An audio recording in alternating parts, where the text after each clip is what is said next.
Left for dead in the Montana wilderness by the man she loved, Maya walked 11 miles through pine forest, 8 months pregnant, no phone, no shoes, no one coming. For 2 days, she kept moving, until she stopped at the edge of a dirt clearing and saw a cabin that had no business being there. The branch caught her shin. She went down hard, one hand hitting dirt, the other flying to her belly. Still.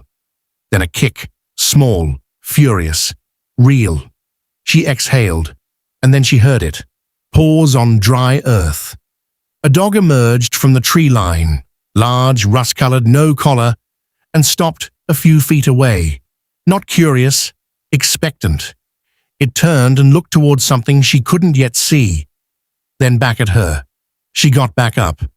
She had the clothes on her back, a bruise shaped like a handprint across her cheekbone, and a dog that wasn't hers walking ahead through the pines like it had somewhere specific to be, and had decided, without being asked, to take her there. Now let me tell you how she ended up in those trees. Before we continue, leave a like, make sure you hit the subscribe button, and really, I'm curious, where are you watching from? Tell us in the comments below. I love to see how far our stories travel.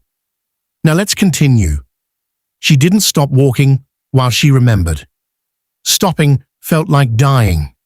Cole's face came back to her in fragments, the way it always did when she tried to look at it directly. His jaw, the particular stillness that settled over him when he'd made a decision. She'd mistaken that stillness for confidence once. Thought it meant he was a man who knew his own mind.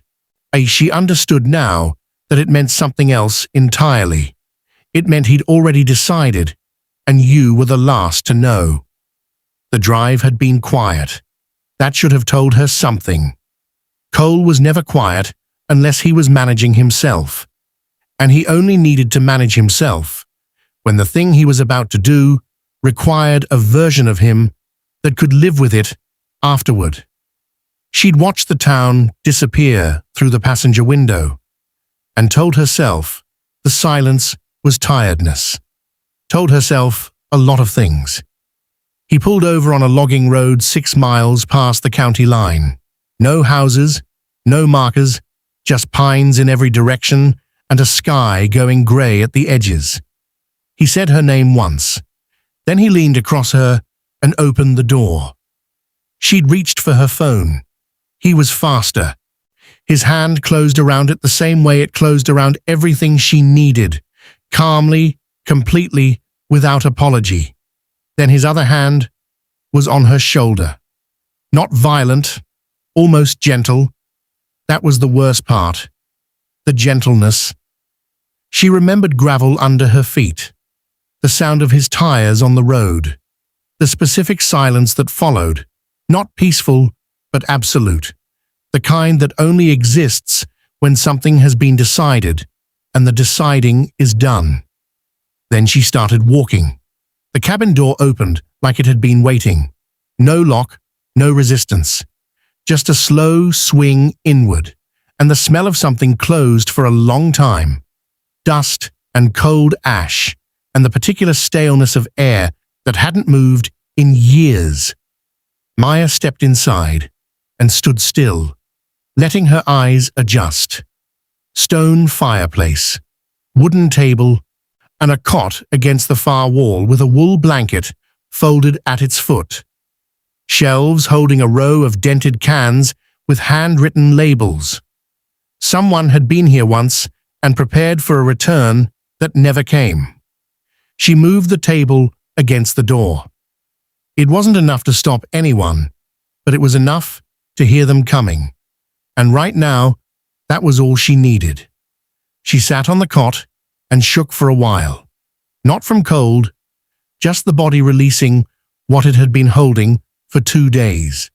The vigilance, the forward momentum, the refusal to feel anything that might slow her down. The dog curled at her feet, and she was grateful for its weight, the realness of it, the warmth pressing against her ankles like an anchor. When the shaking passed, she searched. The cans were still good. She opened one with a rusted tool she found hanging by the fireplace and ate without tasting. Then she searched more carefully, running her hands along the baseboards, pressing the floorboards with her heel, checking for anything hidden beneath the ordinary surface of the place. Third board from the cot. It gave slightly under her weight. She pried it up with the same rusted tool. Beneath it, wrapped in a cloth that had once been a shirt, was a journal, composition notebook, water-stained cover, a woman's handwriting inside, small and controlled, like someone writing carefully to make the pages last. The first entry was dated 3 years ago. The last entry read, "He's coming back. I can hear the truck." Maya read through the night. She built a small fire, small enough to give light without announcing herself, and sat on the floor with the journal open across her knees and the dog pressed against her side. Outside, the forest made its nighttime sounds. Inside, a dead woman told her everything. Renata Voss, 31 years old. She'd responded to an advertisement for a wilderness therapy retreat. 5 days, guided, all-inclusive, designed for women in transition. That was the exact phrasing. Women in transition. Maya had seen that same language on Cole's laptop 3 weeks ago and hadn't understood what it meant. She understood now. They brought Renata out here under the pretense of the program, introduced her to guides, gave her a schedule, made it real enough to believe. On the third day, she saw something she wasn't supposed to see. Documents, photographs, and a ledger with women's names and numbers beside them that weren't therapy fees. She ran on the fourth night. Made it to this cabin. She wrote that she'd spotted it from a ridge 2 days earlier and memorized the direction, just in case. She barricaded herself inside. She waited. She wrote everything she knew into these pages, in case she didn't make it out, in case someone needed to know, in case the knowing could still save someone even after she was gone. On the last page, she described a dog, rust-colored, no collar. It had followed her through the forest on the second day and slept outside the cabin door. Maya looked down. The dog raised its head and looked back at her. She closed the journal slowly and held it against her chest. Cole hadn't built this operation for her. She was just the latest. And Renata, who had known everything Maya now knew, had never made it out of these trees. Maya intended to be different. It came at dawn, like something breaking open. Maya had been half asleep on the cot, the journal still pressed to her chest, the fire down to embers. The pain started low and spread in a slow wave that tightened everything, her back, her sides, the full drum of her belly, and she sat upright before she was fully awake, one hand gripping the edge of the cot, the other flat against her stomach. She breathed, counted. It passed. She sat in the aftermath of it and made herself think clearly. One contraction meant nothing. One contraction was the body testing itself, rehearsing. She had time. She needed to act like she had time, even if she didn't. She built the fire up. He found a dented pot on the shelf and filled it from a rain barrel outside the back window. She wasn't opening that door any wider than necessary. Set it to boil. Tore strips from the cleaner half of the cot sheet and folded them into a pile she could reach from the floor. She moved slowly and with purpose, the way her grandmother had moved through a kitchen. Nothing wasted, nothing rushed, everything in its place before the thing began. The dog paced the front door. She watched it and thought about what that meant. Another contraction came 40 minutes later, longer this time. She gripped the table edge and breathed through it, and when it passed, She stood up straight and spoke out loud to the empty room, her voice steady, deliberate, as if the saying of it would make it true. She said, "I have survived everything that was supposed to destroy me." She said, "This will not be the thing." The fire crackled. The water began to boil. Outside, somewhere in the pines, the wind moved through the high branches like a held breath finally released. She found the radio behind a rotting wall panel in the back room. Hand crank. Old enough to have been someone's emergency precaution from a decade ago, it housed in a dented olive green casing with a cracked frequency dial. She almost dismissed it. Then she turned the crank and the static came, thin and broken, but alive. She worked the dial carefully, fingers slow, ear close to the speaker, hunting for anything beneath the white noise. A weather broadcast, fragmented, a voice counting, then gone. Then, a ranger station frequency, steady enough to transmit on if she was fast. She pressed the button and spoke. Her name. The word, pregnant. The logging road, 6 miles past the county line. Then, her best calculation of direction and distance, based on the angle of the morning sun through the east window and the hours she'd walked on the second day, bearing northeast. She gave it twice, slow and clear. The voice crackled back. 2 words, possibly 3. Then nothing. She cranked again. The static returned, but the frequency was gone. The dial drifted, and no amount of adjusting brought it back. She tried for 20 minutes before she set the radio down and stood with her hands braced against the wall, forehead almost touching the wood, breathing through the tail end of another contraction. She didn't know if they'd heard her. She didn't know if the coordinates were close enough to mean anything. She picked up Renata's journal from the table and held it the way she'd been holding it since last night. Not reading, just holding. Like the weight of it was a kind of company. She had transmitted. Someone might be coming. She had to survive long enough to matter. The dog stopped pacing and started growling, and that was how Maya knew. She killed the fire first. Moved to the window, keeping low, as pressing herself to the wall beside the frame and looking out through the dirty glass at an angle that wouldn't show her face. The clearing was bright with midday light. The pines stood still. Then the sound reached her, an engine she recognized before she could name why, a particular low register that her body knew before her mind caught up. Cole's black truck rolled into the clearing and stopped. He got out slowly. He always moved slowly, like a man with nowhere to be, like a man who owned the ground he stood on. He stood beside the truck and scanned the tree line with his hands loose at his sides. He wasn't panicked. That was the thing about Cole. He didn't panic. He assessed. He recalibrated.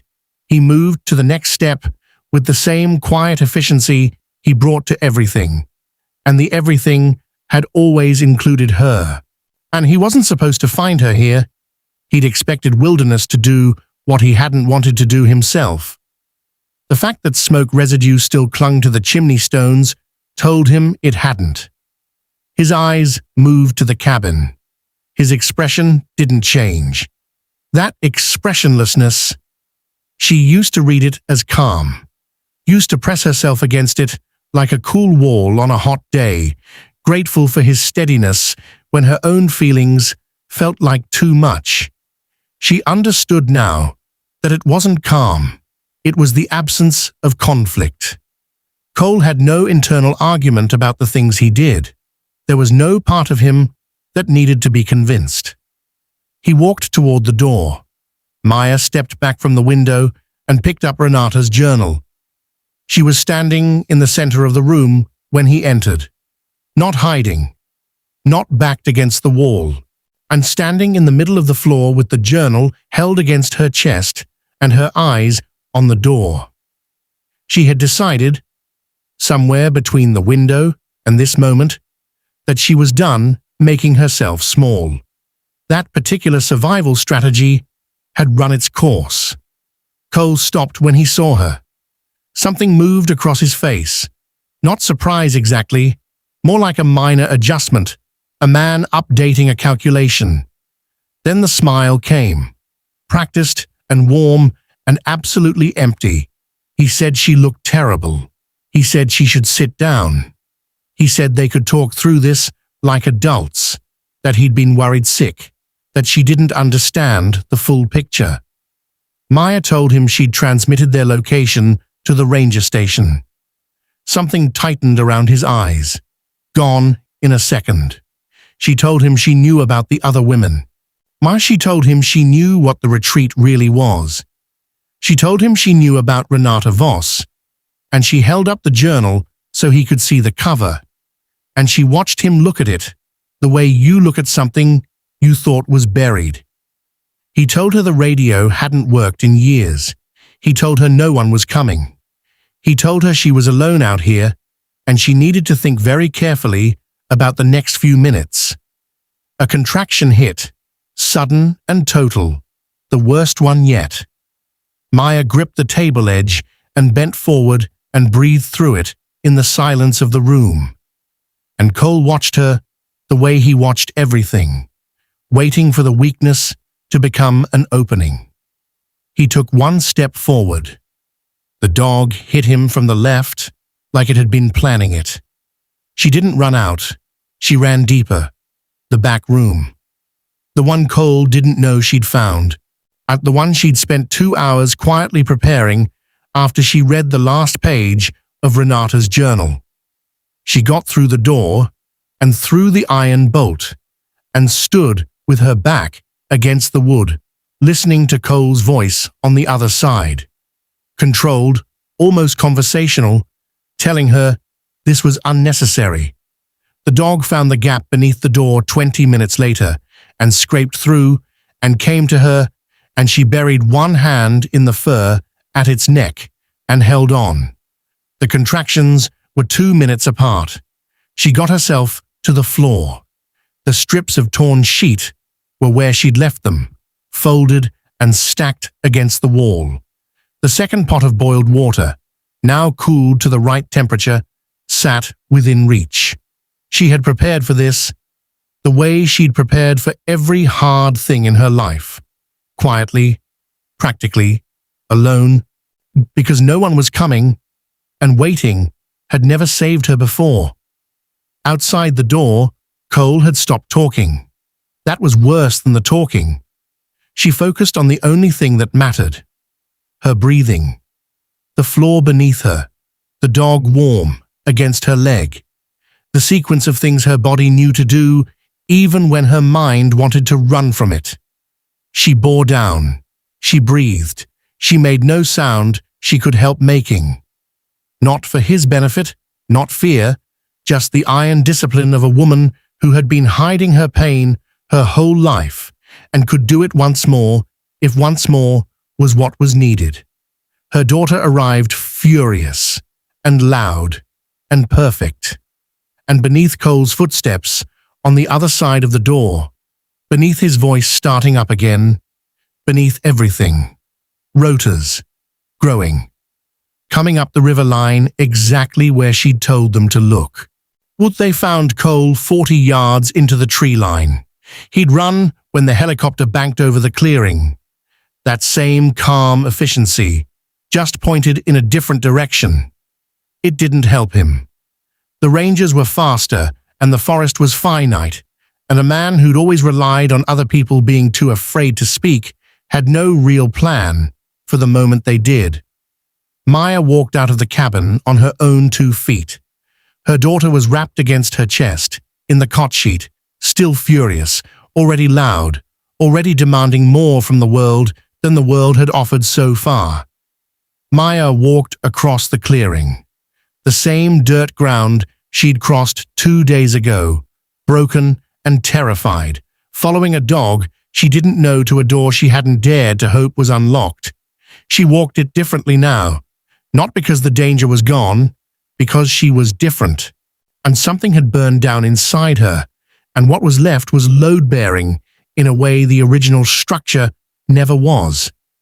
She stopped in the center of the clearing. A ranger asked if she was all right.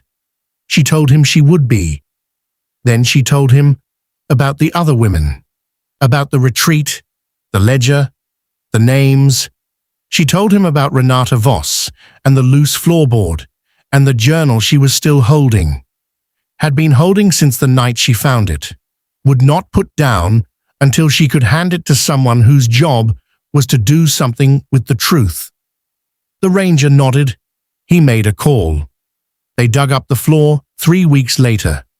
Maya named her daughter Renata, not as a weight, as a continuance, the kind that says someone existed, someone mattered, someone tried. The dog stayed. No one came to claim it, and Maya didn't look for anyone who might. And some things find you in the dark, and the finding is the whole story. She kept the journal. If you were in those woods, alone, 8 months pregnant, with nothing but your own 2 feet and a dog that found you, what would have made you keep walking? Drop it in the comments. I'll read every single one.